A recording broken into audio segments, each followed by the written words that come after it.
Assalamualaikum warahmatullahi wabarakatuh. Perkenalkan, nama saya Yastriana. Di sini saya akan memberikan kesimpulan mengenai tahap penerapan otomatisasi perkantoran atau OTKP. Konseptual tahapan penerapan OTKP ini memiliki 3 tahap. Yang pertama, tradisional, yang kedua, transisional, dan yang ketiga, transformasional. Nah, di mana tahap tradisional ini memiliki penerapan teknologi utamanya ditujukan untuk mengurangi dan meningkatkan produktivitasnya. Sedangkan transisional, tahapan ini ditandai dengan digunakannya proses pengelolaan data secara elektronik. Dan yang terakhir, transformasional, tahapan ini merupakan penggabungan telekomunikasi dan informasi. Setelah tahap penerapan OTKP, adapun penerapan OTKP pada lingkungan kerja. Nah, penerapan OTKP pada lingkungan kerja ini memiliki 4 penerapan, yaitu yang pertama, otomasi kantor dasar. Yang kedua, otomatisasi kantor menengah. Yang ketiga, otomatisasi kantor lanjut. Dan yang terakhir adalah proses otomasi dan masalah skala banyak. Pada otomasi kantor dasar, pekerjaan analog dilakukan di atas kertas atau melalui upaya manual ke platform elektronik. Adapun contoh dari penerapan ini adalah yang pertama, komunikasi digital, yang kedua, transfer dan penyimpanan file digital, yang ketiga, penandatanganan digital, dan yang keempat adalah otomatisasi kalender atau aplikasi kalender. Kemudian, pada otomatisasi kantor menengah, pekerjaannya berkaitan dengan peraturan perusahaan dan menciptakan sistem untuk mengotomatisasi kinerja staf. Pada penerapan ini memiliki 8 contoh, yaitu yang pertama, manajemen alur kerja, yang kedua, manajemen absensi, yang ketiga, otomatisasi utang dagang, yang keempat, manufaktur tepat waktu, yang kelima, otomatisasi kepatuhan tenaga kerja, yang keenam, pemrosesan pengajian, yang ketujuh, otomatisasi fasilitas, dan yang terakhir, pembaruan perangkat lunak perencanaan sumber daya perusahaan otomatis. Lalu yang ketiga, otomatisasi kantor lanjut. Pada penerapan ini dilakukan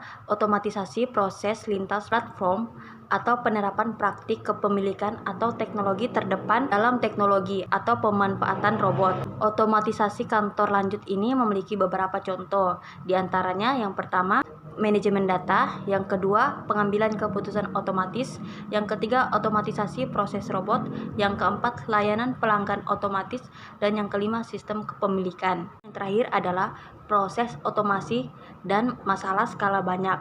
Di penerapan ini diciptakan inovasi untuk organisasi berkaitan dengan efektivitas biaya dengan meminimalisir kerja orang, sumber daya, dan waktu atau masa depan. Pada penerapan ini memiliki contoh, yaitu yang pertama, mendorong budaya inovasi, yang kedua, menjadikan lebih jelas apa yang penting, yang ketiga, definisi yang lebih luas seputar proses, dan yang keempat, perlambatan eksponensial. Lalu masuk di pengguna otomatisasi perkantoran. Nah, yang pertama, pengguna otomatisasi perkantoran, yang kedua, penggunaan peralatan dalam otomatisasi perkantoran, dan yang ketiga, dampak otomatisasi perkantoran bagi pengguna.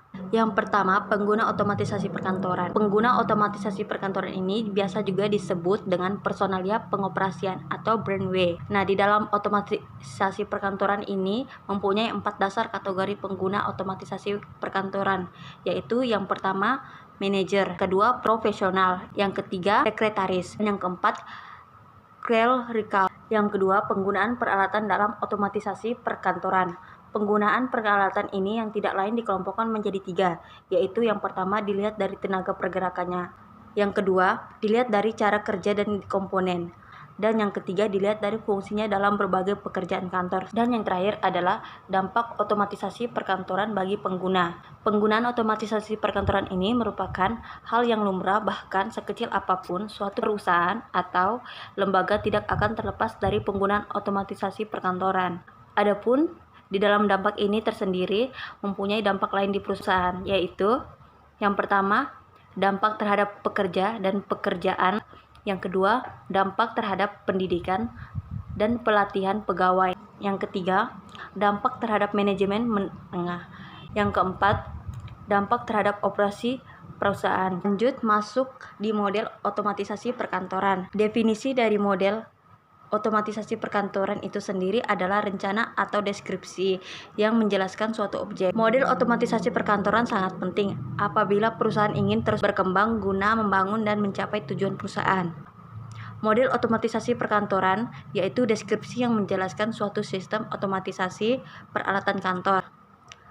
Model otomatisasi kantor memudahkan kita dalam melihat sistem otomatisasi kantor.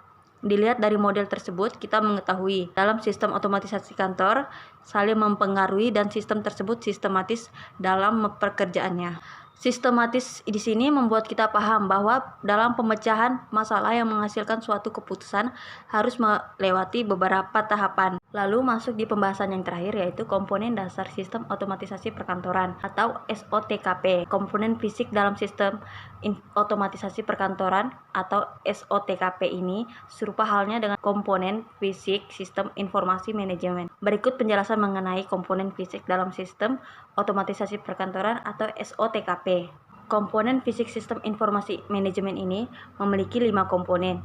Yang pertama yaitu perangkat keras atau hardware. Kedua, sistem perangkat lunak atau software. Yang ketiga adalah database. Yang keempat, prosedur. Dan yang terakhir adalah personalia pengoperasian atau brandware. Komponen fisik sistem informasi manajemen.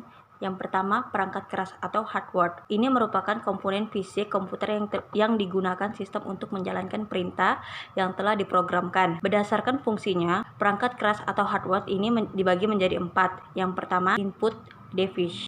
Input device adalah alat yang digunakan untuk menerima masukan yang dapat berupa masukan data ataupun masukan program. Berdasarkan sifatnya, peralatan input dapat dibagi menjadi 2, yaitu peralatan input langsung dan tidak langsung. Yang kedua, alat pemroses. Alat pemroses adalah alat di mana instruksi program dieksekusi untuk memproses data yang dimasukkan lewat alat masukan. Hasilnya nanti akan ditampilkan di alat output. Alat pemroses terdiri dari 2, yaitu CPU dan memori utama.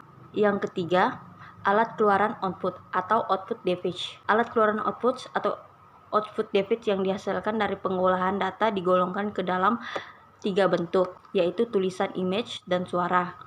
Untuk mendapatkan bentuk-bentuk output tersebut, maka diperlukan alat untuk menampilkan, yaitu alat output hard copy device dan soft copy device.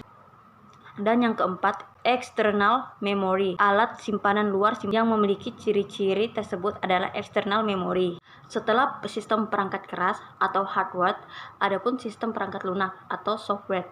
Sistem perangkat lunak atau software merupakan program yang berisi instruksi yang akan menjalankan perintah untuk melakukan pengolahan data. Berikut jenis-jenis dan contoh perangkat lunak atau software. Yang pertama, perangkat lunak sistem operasi. Perangkat ini kita kenal seperti Windows, Linux, Ubuntu, Macintosh, dan banyak lainnya. Yang kedua, perangkat lunak driver atau pengendali. Contohnya seperti sound card dan printer. Yang ketiga, perangkat lunak aplikasi adalah sebuah perangkat yang memiliki fungsi sebagai sistem operasi dan pengendali. Berikut jenis perangkat lunak aplikasi. Yang pertama, perangkat lunak perkantoran. Yang kedua, perangkat lunak multimedia. Yang ketiga, perangkat lunak internet. Yang keempat, perangkat lunak game. Kelima, perangkat lunak perusak. Yang keenam, perangkat lunak antivirus. Dan yang terakhir, perangkat lunak maintenance. Setelah sistem perangkat lunak atau software, adapun database adalah kumpulan informasi yang diperlukan di dalam komputer secara sistematik. Adapun prosedur adalah rangkaian aktivitas atau kegiatan yang dilakukan secara berulang-ulang dengan cara yang sama. Yang terakhir adalah personalia pengoperasian atau brandware. Sistem otomatisasi kantor atau SOK digunakan oleh semua pegawai yang bekerja di kantor seperti manajer, profesional, sekretaris, dan pekerja sekretarial dan administratif clerical. Demikian yang dapat saya simpulkan. Kurang dan lebihnya saya mohon maaf. Wassalamualaikum warahmatullahi wabarakatuh.